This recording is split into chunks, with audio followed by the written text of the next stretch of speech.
নবীজি দেখলেন এক শ্রেণীর মানুষের জিহ্বা আগুনের কেচি দিয়ে কেটে দেওয়া হচ্ছে এবং জিহ্বার বাকি অংশ টেনে পিঠের পিছনে পেরেক দিয়ে লাগিয়ে দেওয়া হচ্ছে। নবীজি বলেন, এরা কারা? সাল্লাল্লাহু আলাইহি ওয়াসাল্লাম তাকে বলা হলো, এরা আপনার উম্মার বক্তা, এরা আপনার উম্মার দায়ী এবং বক্তা, আলেম, কারি এবং হাফেজ, যারা মানুষকে খুব সুন্দর সুন্দর দিনের নসিহত করত, কিন্তু তারা নিজেরাই সে আমল করতো না। নাউযুবিল্লাহি মিন যালিক। নবীজি দেখলেন এক শ্রেণীর মানুষের জিহ্বা আগুনের কেচি দিয়ে কেটে দেওয়া হচ্ছে এবং জিহ্বার বাকি অংশ টেনে পিঠের পিছনে পেরেক দিয়ে লাগিয়ে দেওয়া হচ্ছে। নবীজি বলেন, এরা কারা?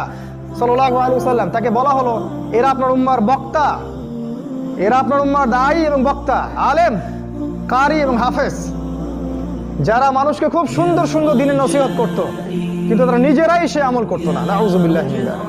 নবীজি দেখলেন এক শ্রেণীর মানুষের জিহ্বা আগুনের কেচি দিয়ে কেটে দেওয়া হচ্ছে এবং জিহ্বার বাকি অংশ টেনে পিঠের পিছনে পেরেক দিয়ে লাগিয়ে দেওয়া হচ্ছে।